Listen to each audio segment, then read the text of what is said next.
Gracias por continuar con nosotros. Estamos de regreso ya con la entrevista central del Despertador. Hoy vamos a conversar con uno de los dirigentes del Partido de la Liberación Dominicana, miembro de su comité político, exministro de Educación, Melanio Paredes. Además, jainero. Buenos días, bienvenido al Despertador, Melanio. Yo creo que ese debe ser uno de los principales atributos. Buenos días, Rosa, Andrés y toda la audiencia del Despertador. Muchas gracias, Melanio, por estar con nosotros. Bueno, el tema educativo, comenzaremos por ahí, porque el tema político también te concierne y mucho.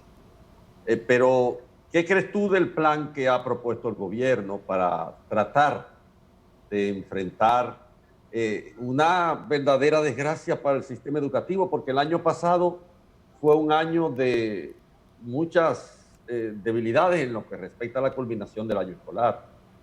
Hoy, en este año escolar, comenzamos con una enorme cantidad de retrasos, pero con retos monumentales. Y eso hace mucho daño al sistema educativo. ¿Qué piensas del plan que se ha propuesto y qué puedes sugerir para aportar o para criticar en relación con esta propuesta? De entrada, debo decir que mis juicios en materia educativa siempre han estado por encima de las diferencias políticas. Y Andrés, más que nadie, porque ha sido un observador crítico, un participante de todos los procesos de intento de reforma educativa desde comienzo de los 90, después de la conferencia de Yontien, Educación para Todos, y el primer plan decenal de educación. Todavía recién, antes de terminar esta gestión de gobierno, participamos de la Comisión General del Pacto Educativo y allí insistíamos en la necesidad de elaborar un sistema de indicadores que nos permitiera ver en proceso los impactos de la inversión del 4%.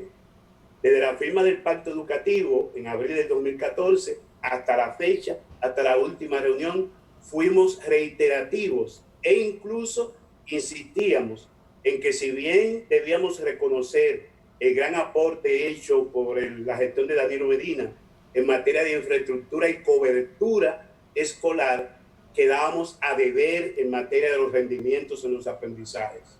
Hay una aseveración de un estudio del Banco Mundial que nos retrata del cuerpo entero.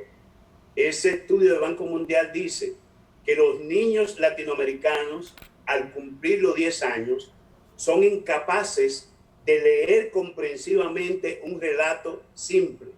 Es decir, estamos en el piso en materia de lectoescritura o lectura comprensiva. Y en el caso dominicano, eso se reafirma con los resultados de las pruebas diagnósticas de tercero y sexto grado de primaria que se implementaron en el 2016 y 2018. Con esto quiero decir que efectivamente no tenemos mucho espacio para retroceder y por consiguiente abordar el tema educativo en este tiempo de pandemia requiere de todos los esfuerzos y las mejores voluntades para poder avanzar, para poder, como dijo el ministro Fulcar, convertir ese problema en una oportunidad. Por eso, del plan anunciado por el Estado, por el gobierno, yo le tomo la palabra al presidente Abinader, que invitó a la más amplia participación de todos los sectores.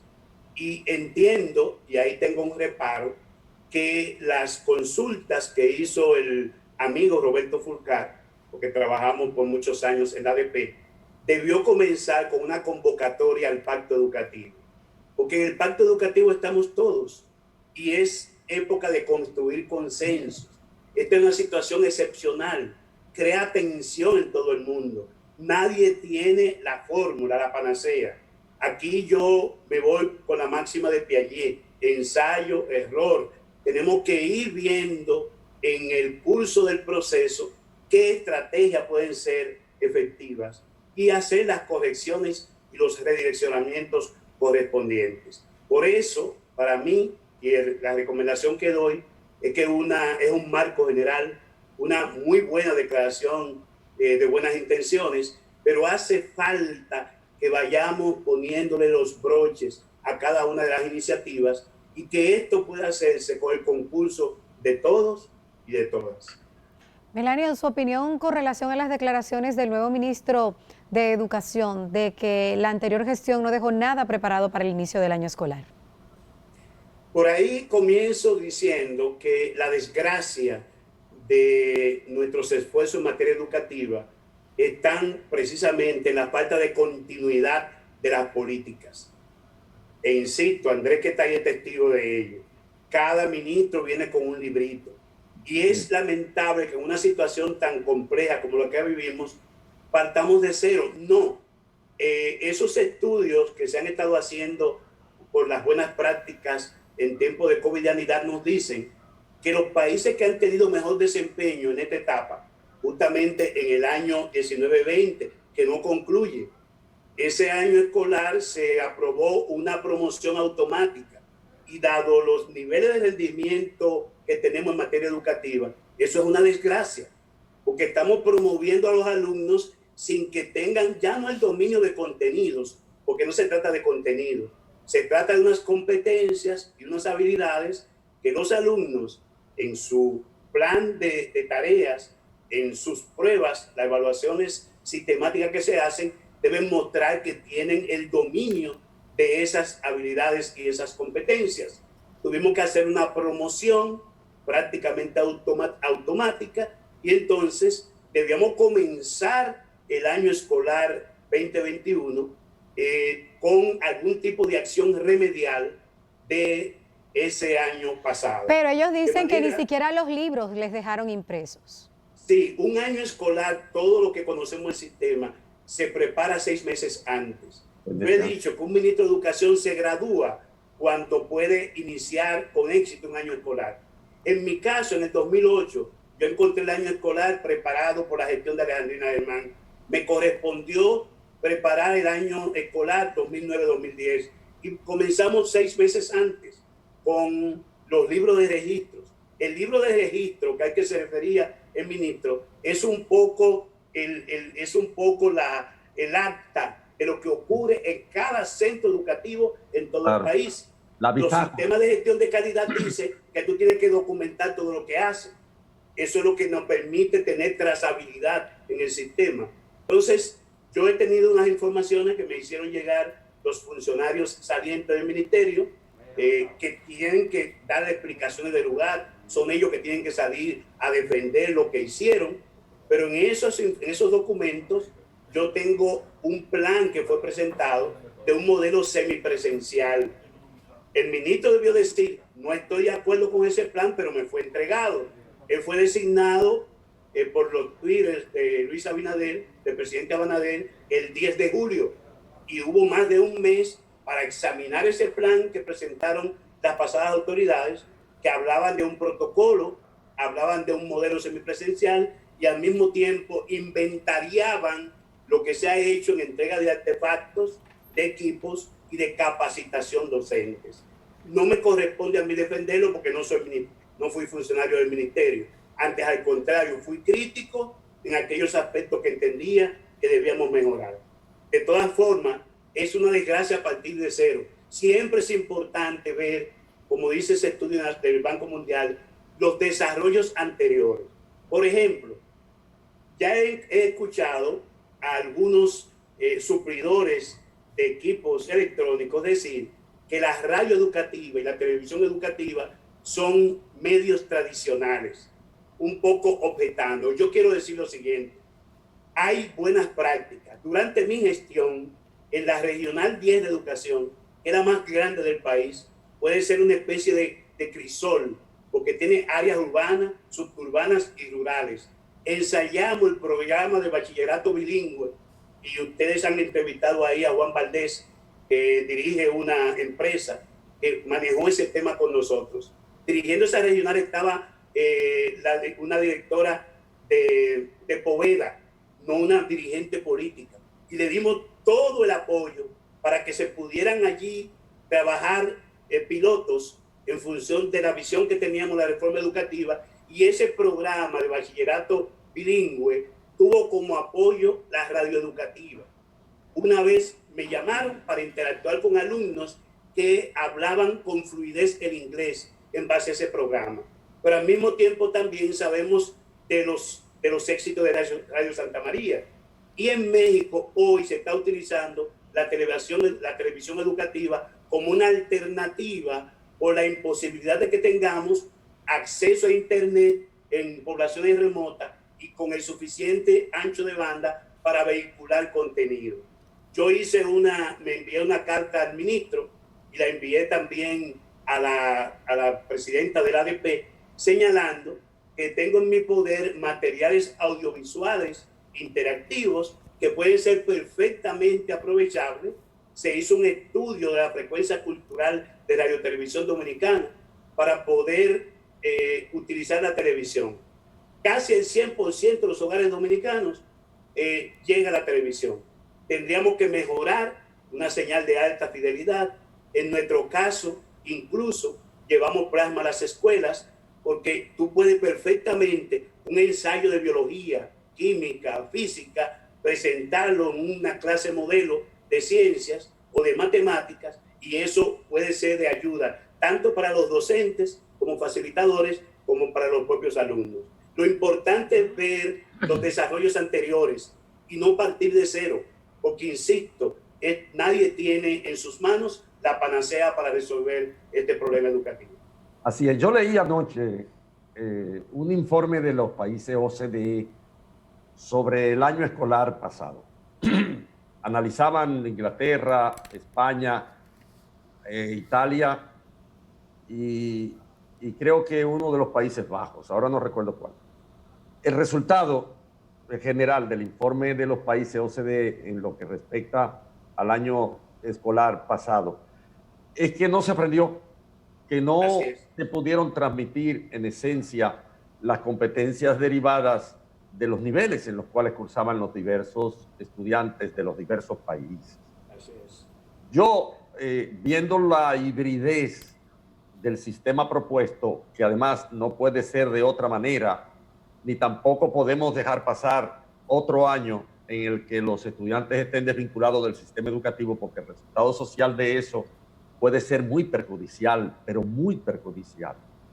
Me pregunto si la relación en el proceso de enseñanza-aprendizaje va a cumplir con las características del modelo que hemos asumido, que es el de un currículum por competencia. Si estas competencias al final podemos asegurar que los estudiantes, por la vía de esta forma híbrida de realización del año escolar, si esas competencias van a estar ya consagradas en la mente de los estudiantes, si hay una verdadera concreción de estas competencias, si es posible garantizarlo. Muy buena pregunta, Andrés. Y quiero insistir, el tema no es tecnologizar la educación. Hay estudios de la propia PISA, que es la institución de los países a que tú haces referencia, los países desarrollados, que en el informe de los resultados de las últimas pruebas internacionales de estudiantes, dicen que no siempre la virtualización de los procesos o insuflarle tecnología a los sistemas educativos conducen a mejorar los aprendizajes. Antes, al contrario. Entonces, es importante no tecnologizar, sino innovar. Y cuando hablamos de innovar, es innovar en los medios, en los métodos, en las estrategias, en los relacionamientos maestro, alumno, familia. Es fundamental. En el 2015, Andrés y amigos que nos siguen El Despertador, se aprobó la actualización curricular para el nivel primario, los 2 ciclos de primaria y el nivel inicial. Y esa formación está sustentada en nuestro currículum constructivista y sociocultural que aprobamos a mediados de los 90. En este caso, ya no haciendo el énfasis en contenido, sino en unas competencias básicas. Y esa propia actualización curricular tiene unos indicadores de logros, que fue una construcción que felizmente se trabajó durante mi gestión, que son los aprendizajes esperados para el niño o niña de preprimario, para el niño o niña de primer grado, etcétera, etcétera, en función de las edades y su propio desarrollo. El constructivismo sociocultural, como conoce Andrés, es una suerte de combinación de la psicología cognitiva y el constructivismo. Una de Brunner, otra de Piaget, y que Ligor hace una combinación que nosotros las asumimos. Ahora, ¿cuál es el problema, Andrés? Es la apropiación de ese currículum. Nuestros maestros no han logrado apropiarse del currículum. Entonces está el currículum prescrito y el currículum aplicado. En nuestro caso, como dije anteriormente, nosotros no tenemos mucho espacio para retroceder. Y el año pasado se perdió, literalmente se perdió. Entonces lo importante es ver cuál es el estado en que estamos hoy. Hay que hacer un esfuerzo sobrehumano para garantizar no la simplificación del currículum, como dijo el ministro, sería la focalización en base a los aspectos fundamentales de ese currículum traducido en los indicadores de logros. Poder de inicio hacer una evaluación de cómo van nuestros alumnos, por la vía que sea, educación remota, semipresencial, porque la presencial es imposible en estos momentos. Entonces, dada ese diagnóstico de la situación en que está cada alumno en cada nivel, entonces podamos trazarnos unas estrategias de apropiación del currículo, de capacitación a los docentes para poder aplicarla con las innovaciones que podamos introducir en términos de utilización de estos medios, radio educativa, televisión educativa e internet, donde tengamos acceso a ancho de banda.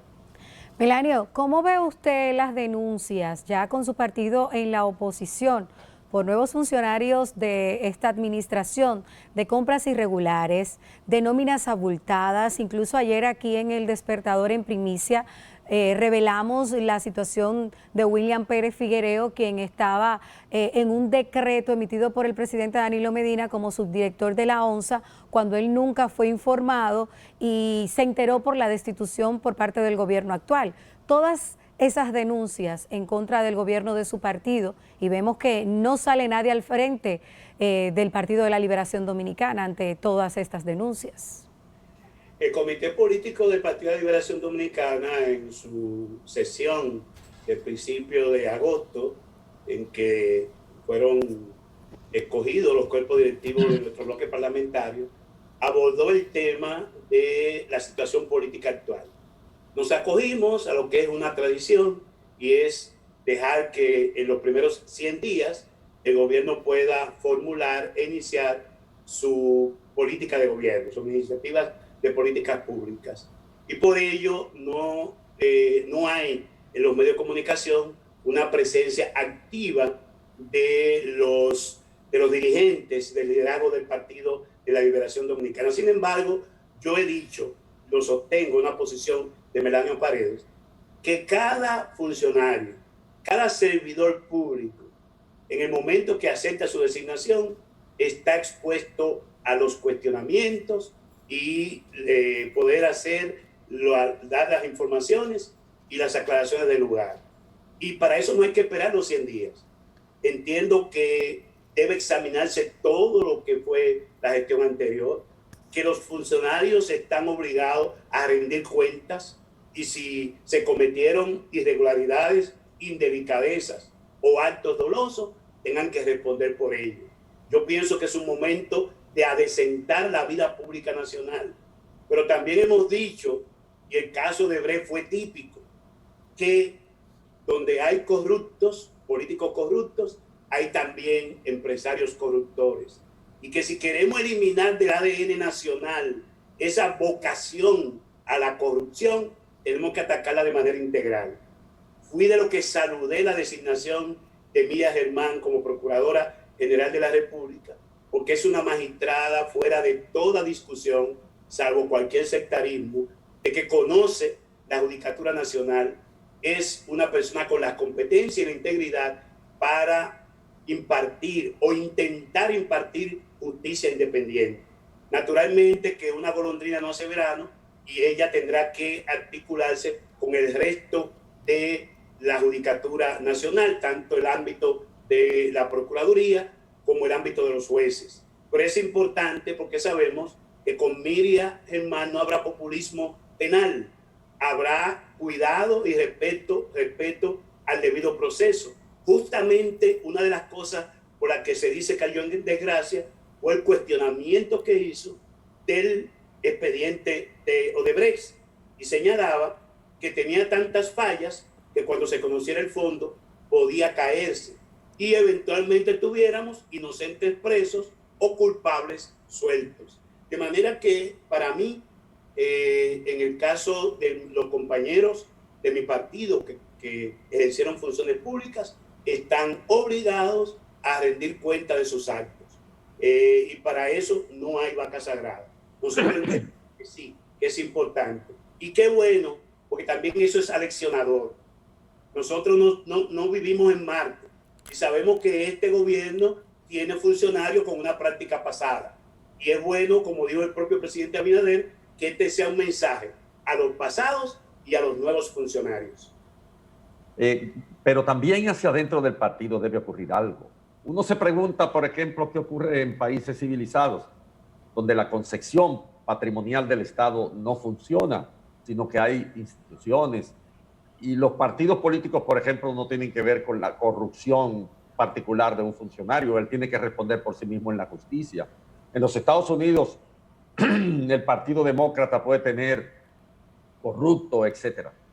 Yo he visto ahora que hay un movimiento hacia adentro del Partido Revolucionario Dominicano que cuestiona, vi que eran más de 120 dirigentes del Partido Revolucionario Dominicano, que cuestionan a Miguel Vargas y le dicen que renuncie, que haga un acto de dignidad, etcétera.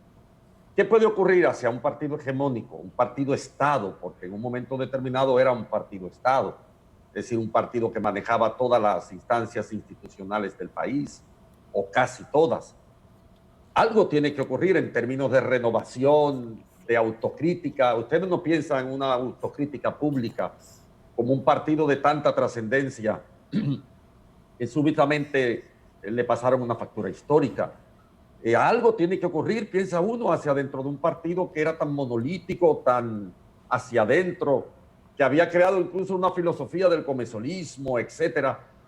Pero algo la gente espera. Yo por muchos años he sido crítico al interior de mi partido e incluso de manera pública. Para el proceso pasado que terminó con la división del partido, y fui de los primeros que dije que la división del partido no podía sacar del poder, incluso para mantenerme equidistante del accionar de los grupos, yo presenté una candidatura independiente y llegué a que me contaran los votos el 6 de octubre y efectivamente quedé en tercer lugar entre los candidatos participantes. Y todo mi accionar durante esas 8 semanas fue justamente planteando mi visión de lo que debía ser el partido y la visión de Estado, que vino de la escuela bochista. De Juan Bosch escuchamos muchas veces que la democracia desarrollada, cuando fracasaba un gobierno o una organización, simplemente los que conducían ese proceso resignaban sus puestos. Recientemente vimos que en el caso del Líbano, por el hecho de que aparentemente hubo descuido en el gobierno del Líbano, almacenando un material altamente peligroso y explosivo, que generó el desastre en el puerto de Beirut, prácticamente el gabinete completo, comenzando con su primer ministro, renunciaron a los puestos. Eso no ocurre en República Dominicana, lamentablemente. Aquí hay un mal que es el vitalicidio. Los dirigentes políticos entienden que son dirigentes y tienen que ser candidatos presidenciales mientras respiren. Y ese es un problema, es un vicio de la democracia dominicana. En mi caso, yo trataré de ir hasta donde me lo permitan mis posibilidades mentales y físicas, pero no voy a extender más allá del calendario pertinente y adecuado mi accionar en la política. Y entiendo entonces que mi partido, para dar respuesta a tu pregunta, el 6 de septiembre tiene su primera reunión en que abordará esos temas. El primer punto de agenda es un examen de las razones eficientes que determinaron la derrota electoral y nuestra salida del poder. Eso implica no solamente lo acontecido ahora en este proceso, sino nuestros 16 años consecutivos en el gobierno, porque el pueblo dominicano nos favoreció con el favor de conducirlo por 4 mandatos consecutivos. Eso tiene que ser parte del análisis. Melanio. Una vez se establezcan esas causas eficientes, de la derrota, entonces hay que tratar de ver cómo aplicamos los correctivos. Y al mismo tiempo, en un segundo punto, abordaremos el tema de la celebración de nuestro 9º Congreso, que yo insisto en que tiene que ser un Congreso de fortalecimiento, unidad y renovación total del Partido de la Liberación Dominicana desde su simiente hasta la cúpula, porque tenemos 20 años sin renovación. Desde el 2001, los dirigentes medios del Partido de la Liberación Dominicana e incluso nosotros, los miembros del Comité Central y una buena parte de los miembros del Comité Político, no se han sometido al escrutinio de las bases de la organización durante ese periodo. Se han hecho reformas administrativas, pero no ha habido una reforma de fondo, que es a lo que estamos abocados. Prácticamente tenemos que refundar el partido sobre la base de retomar lo mejor de nuestra práctica, desechando las inconductas o malas prácticas que nos llevó a tener una percepción equivocada de una buena parte de la población sobre el abandono de esos principios originales. Melanio, brevemente y ya finalmente también, esta disputa que hay con relación a quién es la segunda fuerza política y también el puesto en el Consejo de la Magistratura, su opinión. Mira, yo me río esta mañana justamente en este canal, vi a uno de los preclaros dirigentes que auspiciaron aquella alianza de fuerza que determinó el triunfo de Abinader, una alianza variopinto en el que no siempre los principios fueron los que primaron. Una alianza en que en determinados lugares aparecía un miembro de la Fuerza del Pueblo, personificado en la boleta del Partido Reformista, o viceversa, o a un candidato a San Cristóbal, mi provincia, personificado en la boleta del PRM.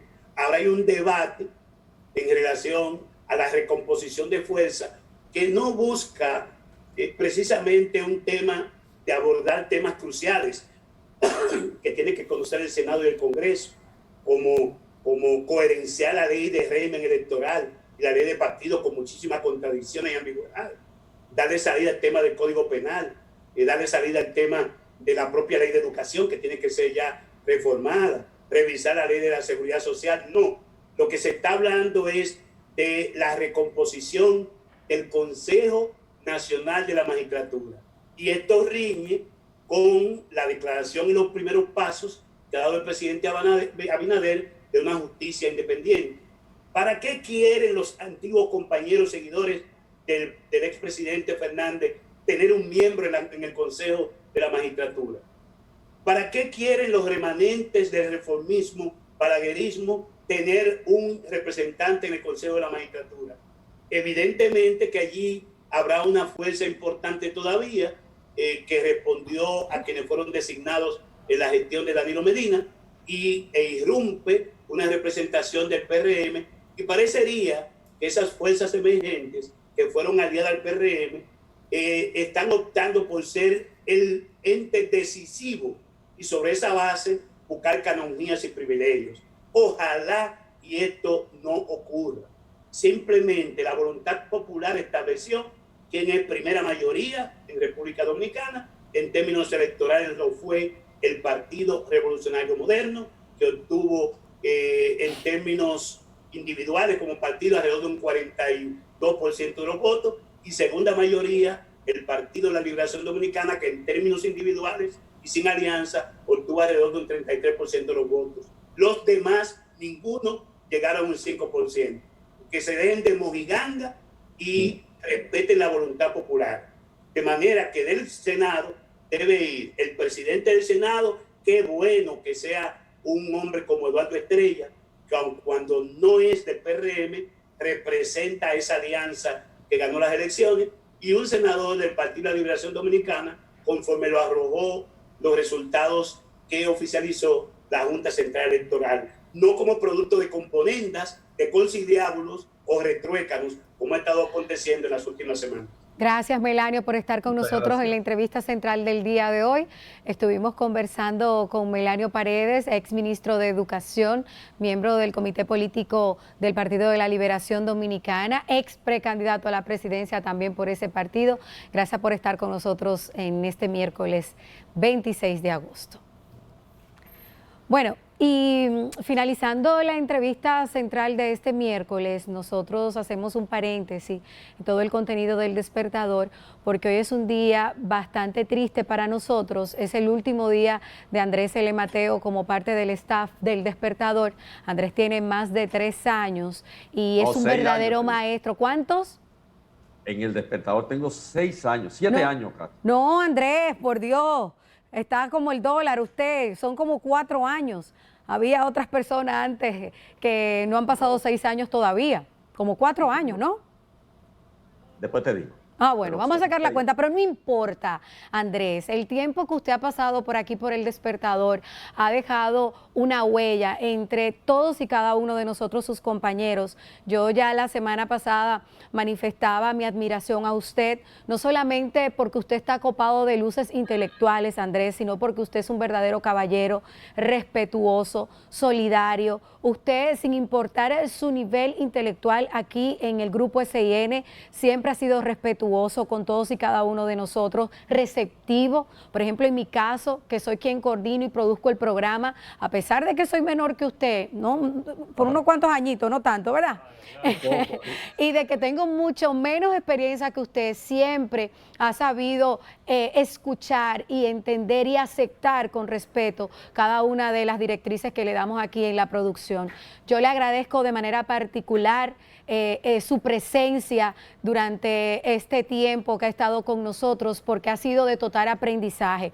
No solamente, Andrés, porque le pregunto y le consulto cosas que no conozco y que usted domina al dedillo, de manera espectacular, como todos los temas que usted domina por su nivel intelectual, sino también porque como ser humano usted me ha demostrado que no importa la experiencia que pueda tener una persona sobre otra, siempre debe de imperar el respeto.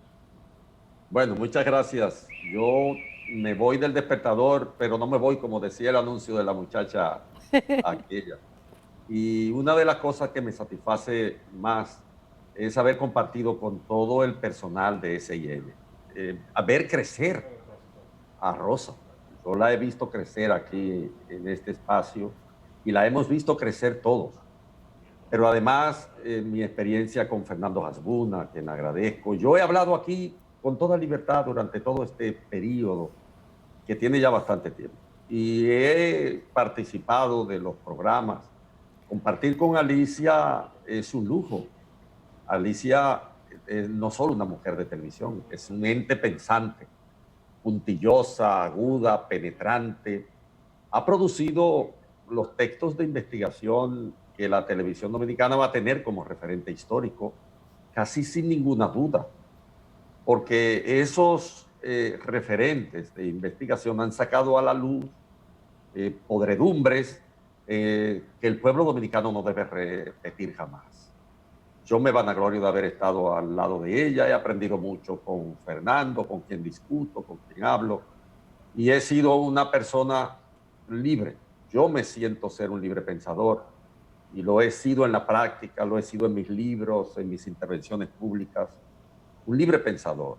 No creo que uno se realiza de manera total en una sociedad en la que hay tantos déficits históricos, pero yo creo posible una sociedad más decente, más perfectible. Y por eso en el ámbito en que me he desarrollado en SIN me ha permitido también crecer a mí mucho, pero mucho. Agradezco a los amables televidentes que siempre me han dado un apoyo moral en las redes, en la calle, en todos los sitios en que me desenvuelvo. Y espero volver, porque yo voy a un tipo de trabajo que tiene que ver con mi ser. La UNESCO es, digamos que el centro de irradiación de las discusiones mundiales en materia de cultura, de educación y de ciencia. Y yo voy a estar en el centro de esas discusiones. Trataré de aprovechar al máximo para la República Dominicana los avances los temas vinculados con la educación, que es una de mis grandes pasiones, y en lo que respecta también al ámbito de la cultura, de la innovación, de la ciencia, que la UNESCO lidera a nivel mundial. Como que muchas gracias a todos mis compañeros de trabajo en SIN, hay una enorme cantidad, una familia, y a los directivos de SIN, a Fernando, a Alicia, un abrazo. Yo voy a ser siempre un habitué de SIN. Desde allá miraré y trataré de participar en lo que respecta a las informaciones que puedan ser aprovechables para la República Dominicana. Gracias a todos. Le deseamos toda la suerte del mundo, Andrés. Sabemos que va a jugar un papel pero muy, muy destacado en sus nuevas asignaciones. Yo quisiera que usted no se vaya, pero de manera que también estamos alegres porque usted va a vivir una nueva experiencia. Todos los técnicos de aquí le mandan a decir que lo quieren, que lo van a extrañar y que solamente pueden resaltar un defecto de usted, que no lo voy a decir públicamente. Lo digo. Que se le afloje un poco el codo por allá por Europa. Un abrazo, Andrés, se le quiere. Adiós. Bye, bye. Vámonos a una pausa, ya regresamos con más.